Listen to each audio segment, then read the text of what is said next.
கிறிஸ்துவுக்குள் பிரியமானவர்களே, கர்த்தரும் இரட்சகருமாய் இயேசு கிறிஸ்துவின் ஈடினிட்டு நாமத்தினாலே உங்கள் யாவருக்கும் என் அன்பின் வாழ்த்துக்களை தெரிவித்துள்ளேன். தேவன் அருளிய அப்பம் மினிஸ்ட்ரி மூலியமாக உங்களோடு சந்திப்பதில் மிகுந்த மகிழ்ச்சியடைகிறேன். அதிகாலை வேளையிலே ஒரு வேத பகுதியை நாம் தியானிப்போம். 69ஆம் சங்கீதம் 33ஆம் வசனத்திலே, கர்த்தர் எளியவர்களின் விண்ணப்பத்தை கேட்கிறார், கட்டுண்ட தம்முடையவர்களை அவர் புறக்கணியார் என்று வேதத்திலே வாசிக்கிறோம். இன்னைக்கு செய்தி என்ன அப்படின்னா, கர்த்தர் எளியவர்களின் விண்ணப்பத்தை கேட்கிறார், கட்டுண்ட தம்முடையவர்களை அவர் புறக்கணியார். இந்த ரெண்டே பாயிண்ட் தான் நீ செய்தி.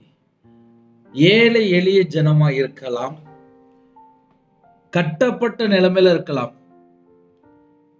நான் கட்டப்பட்ட நிலைமையில இருக்கிறேன், ஏன் ஜெபத்துக்கு பதில் வருமா? ஏன்னா சில குடும்பத்துல கர்த்தரை விட்டு தள்ளி போயிடுவாங்க. அதுக்கப்புறம் என்ன யோசிப்பாங்க அப்படின்னா, இல்லை நான் விழுந்துட்டேன், நான் கர்த்தரை விட்டு தள்ளி போயிட்டேன், என் ஜெபத்தெல்லாம் கேட்பாரா அப்படின்னு சொல்லிட்டு கர்த்தரை விட்டு இன்னும் தள்ளி போயிட்டே இருப்பாங்க. இன்னொரு பக்கம் ஏழை எளிய ஜனமா இருப்பாங்க. நாலாம் ஜெபம் பண்ணா கர்த்தர் கேட்பாரா அப்படின்னு சொல்லிட்டு இஷ்டம் போல வாழ்ந்துட்டு இருப்பாங்க. ரெண்டு விதமான ஜனங்கள் இருக்கிறாங்க. கர்த்தர் எளியவர்களின் விண்ணப்பத்தை கேட்கிறார். எந்த சூழ்நிலையிலே இந்த அதிகால வேளையிலே கர்த்தருடைய பிள்ளைகள் இணைந்திருந்தாலும் நம்ம ஜெபத்தை கர்த்தர் கேட்பார்.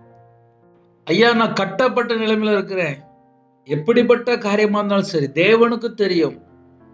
அவர் சமூகத்துல வந்து, அவர் பாதபடியில வந்து தாழ்த்தும் போது நம்ம ஜெபத்தை கேட்பார்.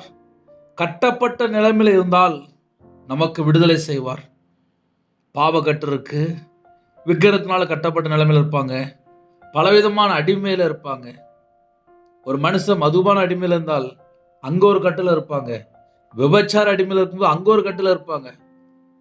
இப்ப ஆன்லைன் மூலியமாக பல கேம் இருக்கு, இன்னும் ஆன்லைன் மூலியமாக நிறைய காரியம் இருக்கு.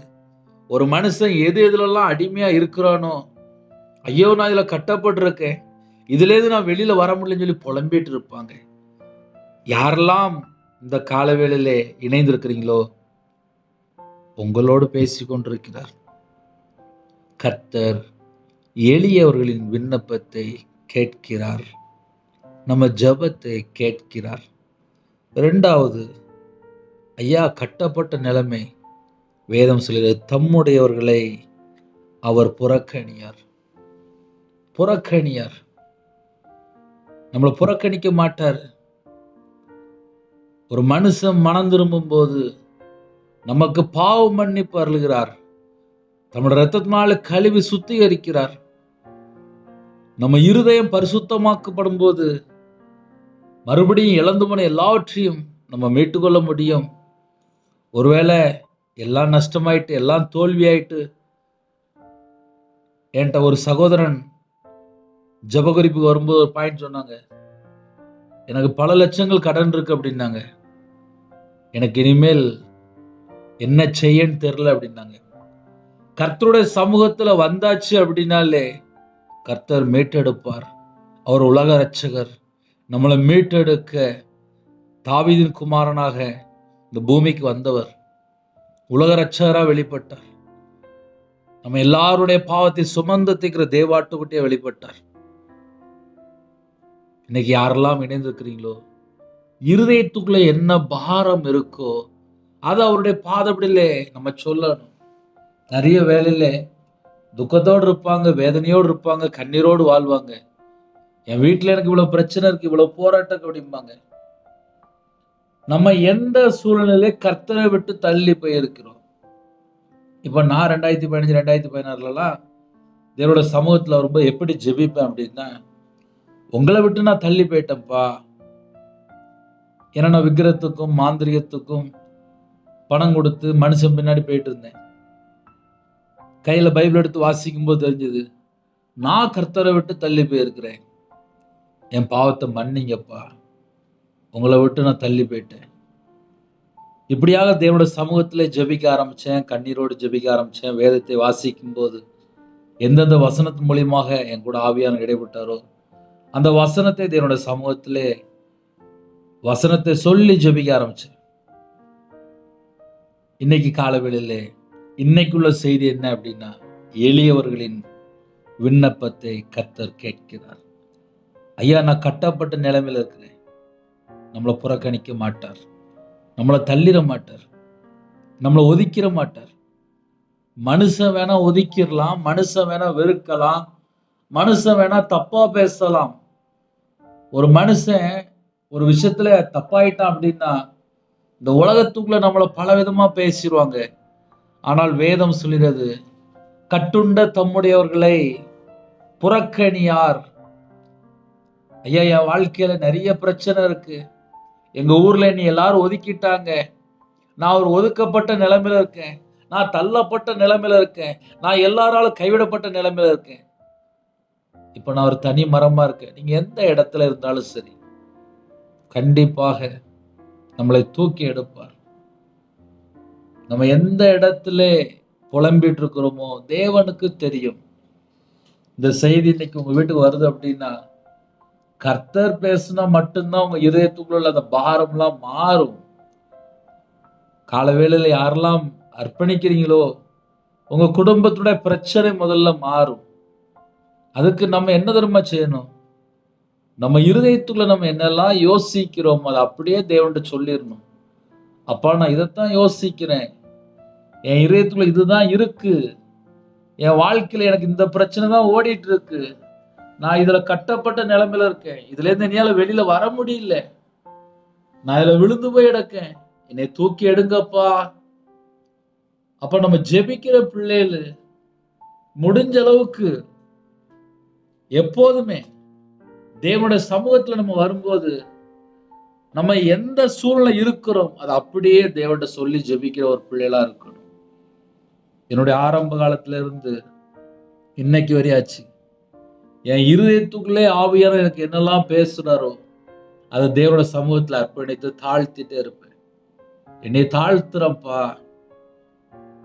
தேவனுக்கு முன்பாக நம்ம எந்த அளவுக்கு தாழ்த்துறோமோ அந்த அளவுக்கு நம்மளை உயர்த்துவார். தேவனிடத்துல இருந்து இரக்கங்களை நாம் பெற்றுக்கொள்ளணும் அப்படின்னா அவருடைய சமூகத்துல வரும்போது நம்ம இருதயத்துக்குள்ள என்னெல்லாம் இருக்கோ அது எல்லாமே அவர்கிட்ட சொல்லிடணும். ஒருவேளை கையில பைபிள் எடுத்து வாசிக்க முடியலையா, ஜெபிக்க முடியலையா, தேவனோட சமூகத்துல காத்திருக்க முடியலையா, எதனால பின்மாற்றம், எதனால தள்ளி போயிட்டோம், எதனால எனக்கும் தேவனுக்கும் நடுவில் ஒரு பிரிவினை இருக்கு, எதனால நான் என்ன மிஸ்டேக்ல இருக்கேன், அதை யோசித்து நம்ம கர்த்தருடைய சமூகத்திலே அர்ப்பணிக்கும் போது கண்டிப்பாக நம்ம ஜெபத்துக்கு தேவன் பதில் தருவார். முழு இதயத்தோடு, முழு ஆத்மாவோடு, முழு சிந்தையோடு, முழு பலத்தோடு நம்ம கர்த்தரிடத்தில் அன்பு கூறும்போது கண்டிப்பாக தேவன் நம்ம குடும்பத்தை ஆசீர்வதிப்பார். தன் பாவத்தை அறிக்கை செய்து விட்டு விடுகிறோனோ இரக்கம் பெறுவார் என்று எழுதப்பட்டிருக்கு. ஒருவேளை கர்த்தரை விட்டு தள்ளி போன காரியங்கள், ஏதாவது பாவங்கள் இருந்தால், கட்டப்பட்ட நிலைமையில் இருந்தால் தேவன்கிட்ட நம்ம சொல்ல போறோம். ஒரு மனுஷன்ட்ட சொல்லல, தேவன்கிட்ட நம்ம சொல்லும் போது கண்டிப்பாக கர்த்தர் நமக்கு விடுதலை செய்வார், மறுபடியும் ஆசீர்வதிப்பார், தேவ சமாதானத்தால் நிரப்புவார். ஹல்லேலூயா. இருக்கிற இடத்திலே முழங்கால் படியிட்டு ஜெபிப்போமா? கண்களை மூடி நாம் ஜெபம் செய்வோம். கிருபை மகிமை நிறைந்த பரிசுத்தமுள்ள நல்ல பிதாவே, நன்றியோடு துதிக்கிறோம்ப்பா. இந்த நாளைக்கான கிருபைக்காக 1000 மடங்கு உமக்கு நன்றி செலுத்திரோம்ப்பா. எங்களுடைய வாழ்க்கையில நாங்க எங்கெல்லாம் கர்த்தரை விட்டு தள்ளி போயிருக்கிறோமோ எல்லா குறைகள் குற்றங்கள் எல்லாவற்றையும் கர்த்தர் மன்னித்து எங்களை பரிசுத்தப்படுத்துங்க. உங்களோட ரத்தத்தினால் எங்களை கழுவி சுத்திகரிங்க. குறைகள் குற்றங்கள் எல்லாவற்றையும் மன்னிச்சிருங்கப்பா. இந்த நாளிலும் இணைந்திருக்கிற எல்லா குடும்பத்துக்கு கர்த்தர் வேலையடைத்து ஆசீர்வதிங்கப்பா. உம்முடைய கிருபையினால் நிரப்புங்கப்பா. உம்முடைய பிரசன்னத்தால மூடுகிறாச்சா, உம்முடைய வல்லமையினால் நிரப்புங்கப்பா. ஜெப அபிஷேகத்தினால் நிரப்புங்கப்பா. சத்துருக்கள் அபிஷேகத்தினால் நிரப்புங்கப்பா. பரிசுத்தாவினால் நிரப்புங்கப்பா. அக்னி அபிஷேகத்தினால் நிரப்புங்கப்பா. ஆவிக்குரிய வரங்களால் நிரப்புங்கப்பா. ஆவிக்குரிய கனிகளால் நிரப்புங்கப்பா. கிருபையின் வரங்களால் நிரப்புங்கப்பா. ஞான வரங்களால் நிரப்புங்கப்பா. தீர்க்க தரிசன வரங்களால் நிரப்புகிறாச்சா. எல்லா குடும்பத்தையும் கர்த்தர் கரம் தொட்டு ஆசீர்வதிக்கணும்ப்பா. எல்லாருடைய பாத்திரம் நிரம்பி விட்டுப்பா. கையின் கீழில் ஆசீர்வதிங்கப்பா. சிரசின் மேல் ஆசீர்வாதத்தை வைங்கப்பா. எங்க சிந்தனைக்குள்ளே தேவையில்லாத எண்ணங்கள் வரக்கூடாதுப்பா. எங்க கண்களை வேலி அடைங்கப்பா. தேவையில்லாமல் அப்பா எந்த பக்கமும் நாங்க பார்க்க கூடாதுப்பா. உமக்கு பிரியமானபடி நாங்க வாழணும்ப்பா. உமக்கு பிரியமில்லாத இடத்துக்கு நாங்க போக கூடாதுப்பா. பிதாவின் சித்தத்துக்குள்ள நாங்க இருக்கணும்ப்பா. இந்த நாளை எங்களுக்கு ஆசீர்வதித்தாங்க ராஜா. எங்க இதயத்துக்குள்ளே பிதா, குமாரன், பரிசுத்த ஆவியான மட்டும்தான்ப்பா இருக்கணும். எங்களுக்கு கிருபை தாங்கப்பா. பரிசுத்தமா வாழ கிருபை தாங்கப்பா. உங்க சித்தத்துக்குள்ள அடங்கி இருக்கணும், கிருபை தாங்கப்பா. இந்த நாளை எங்களுக்கு ஆசீர்வதித்தாங்கப்பா. தேவையில்லா எண்ணங்களோ தேவையில்ல சிந்தனைகளோ எதுலையும் போய் சிக்கிக் கொள்ளக்கூடாதுப்பா. கர்த்தர் கிருபை தாங்க. எல்லா தடையெல்லாம் நீக்கி ஆசீர்வதிங்க ராஜா. இந்த நாளை விசேஷமா கர்த்தர் ஆசீர்வதிங்க ராஜா. பலர்களை திறந்து பண்டகசாலை திறந்து கர்த்தர் ஆசீர்வதிங்கப்பா. கையின் கீழில் ஆசீர்வதிங்க ராஜா. அப்பத்தின் தண்ணீரை ஆசீர்வதிங்கப்பா. இந்த நாளில் யாரெல்லாம் பிறந்த நாள் திருமண நாள் கொண்டாடுறாங்களோ கர்த்தர் வேலை அடைங்கப்பா. உங்க பிள்ளைகளோட சிரசின் மேல் ஆசீர்வாதத்தை வைங்க ராஜா. 1000 தலைமுறைக்கு பிள்ளைகள் பழகி பெருகணும்ப்பா. கர்த்தர் ஆசீர்வதிங்கப்பா. கற்பத்தனைக்கா ஜெபிராப்பா. கர்த்தர் கற்பத்தனையை தொட்டு ஆசீர்வதிங்க ராஜா. மாசமா இருக்காங்க தாயும் பிள்ளையும் ஆசீர்வதி கிருபைக்கா நன்றிப்பா. டெலிவரி போறாங்கப்பா. கர்த்தர் கூட இருங்க. பிள்ளைகளுடைய தேவைகள் எல்லாவற்றுக்கும் கர்த்தர் சந்திங்க ராஜா. விசேஷமாக தாயும் பிள்ளையுமா கர்த்தர் மீட்டு எடுங்கப்பா. சில குடும்பத்துல திருமணத்துக்கு ஆயத்தமா இருக்காங்க. ஏற்ற துணை கர்த்தர் தந்து ஆசீர்வதிங்க ராஜா. திருமணம் முடிந்ததுக்கு அப்புறம் கர்த்தரை விட்டு தள்ளி போன பாவங்கள், விக்கிரத்துக்குள்ள போன காரியங்கள், மனுஷனை நம்பி ஏமாந்த காரியங்கள், இன்னுமா மதுபான அடிமை, போதை காரியங்கள், விபச்சார அடிமை, விக்கிர வழிபாடு, எந்தெந்த பாவ அடிமையிலே தந்திரமாக அப்பா எந்தெந்த பொல்லாத ஆவிகள் போராடி கொண்டிருக்கோ, வலு சர்ப்பத்தினுடைய கிரிகள், வானமல்ல பொல்லாத கிரிகள், சபிக்கப்பட்ட எல்லா பொல்லாத கிரிகளும் இயேசு கிறிஸ்து ரத்தத்தினாலே, இயேசு கிறிஸ்து நாமத்தினாலே எரிந்தெறிந்து சாம்பலாகட்டும்பா. எரிந்தெறிந்து சாம்பலாகட்டும். இயேசு கிறிஸ்து நாமத்தினால் சுட்டு எரிக்கப்பட்டாஜா. எல்லா பொல்லாத கிரியெல்லாம் இயேசு கிறிஸ்து நாமத்தை சுட்டு எரிக்கப்பட்டாஜா. இந்த நாளிலும் பிள்ளைகளோட வாழ்க்கையிலே சகலவிதமான நன்மைகளையும் பெற்றுக்கொள்ளணும்ப்பா. கர்த்தர் கிருபை செய்யுங்க. கர்த்தர் கிருபை செய்யுங்க. கர்த்தர் கிருபை செய்யுங்க. எல்லா தடையெல்லாம் நீக்கி கர்த்தர் பரிபூர்ணமா ஆசீர்வதிங்கப்பா. படிக்கிற பிள்ளைகளோட தேவைகள் எல்லாவற்றுக்கும் கர்த்தர் சந்திங்க ராஜா. விசேஷமா தேவ ஞானத்தினால தேவ புத்தினால நிரப்புங்க ராஜா. பிள்ளைகள் வெளியில புறப்படும் போது முன்னும் பின்னுமா தேவ தூதரை நிப்பாட்டுங்கப்பா. வேற வேற நாட்டுக்குள்ள இருக்காங்கப்பா, ஹோம்ல இருக்கிறாங்க, ஹாஸ்டல்ல இருக்காங்க, எல்லா குடும்பத்தையும் கர்த்தர் சந்திங்க ராஜா. ஒவ்வொரு குடும்பத்தை கர்த்தர் கூட இருந்து பரிபூர்ணமா ஆசீர்வதிங்க ராஜா. விசேஷமாக யாரெல்லாம் அதிகாலை வெளியில புறப்படுறாங்களோ, பஸ்ல போறாங்க, கார்ல போறாங்க, ட்ரெயின்ல போறாங்க, இன்னுமாக வாகனத்துல யாரெல்லாம் வெளியில போறாங்களோ எல்லாருக்கும் சகலவிதமான பாதுகாப்பு தாங்க ராஜா. வாட்ச்மேன் ஜெபிக்கிறாங்க, செக்யூரிட்டி ஜெபிக்கிறாங்க, போலீஸ் ஆபீஸ் ஜெபிக்கிறாங்க, ஆர்மில ஜெபிக்கிறாங்க, பெட்ரோல் பங்க்ல போறாங்க, டீச்சர் ஜெபிக்கிறாங்க, டாக்டர் ஜெபிக்கிறாங்க, நர்ஸ் ஜெபிக்கிறாங்க, இன்னுமா விவசாயத்துக்கு போறாங்க, வியாபாரத்துக்கு போறாங்க, கம்பெனில இருக்காங்க, சில குடும்பத்துல வேற வேற நாட்டுக்குள்ள இருக்காங்க, ஆபீஸ் வேலை பார்க்காங்க, இன்னுமா நிறைய குடும்பத்துல அப்பா பல விதமான வேலை பார்க்காங்கப்பா. எல்லாரையுமே கர்த்தருடைய பாதத்துல அர்ப்பணிக்கிறோம்ப்பா. உங்க பிள்ளைகளோட நீங்க புறப்பட்டு போங்க ராஜா.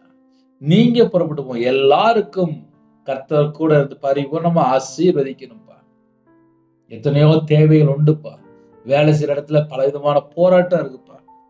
உங்க பிள்ளைகளோட நீங்க புறப்பட்டு போங்கப்பா. யாரெல்லாம் கண்ணீரோடு வேதனையோடு காலையில துக்கத்தோடு நிக்கிறாங்களோ பிள்ளைகளுடைய கண்ணீரை தொடங்கப்பா. துக்கத்தை நீக்குங்கப்பா. வேதனை நீக்குங்கப்பா.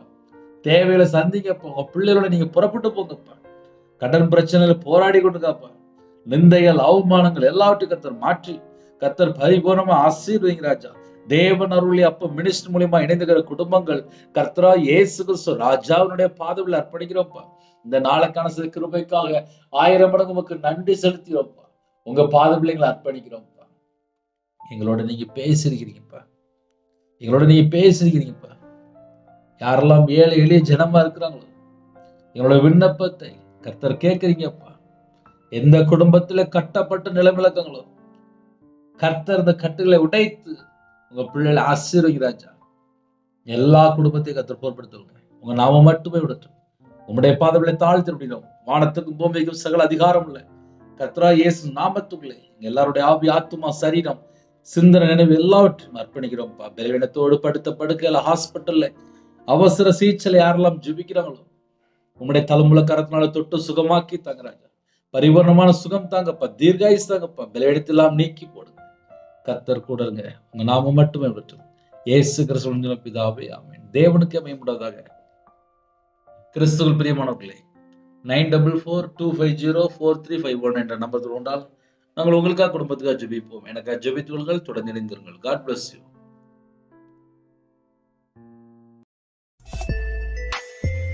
Thanks for watching. Please subscribe our channel. Click the like and share. Click the bell. God bless you.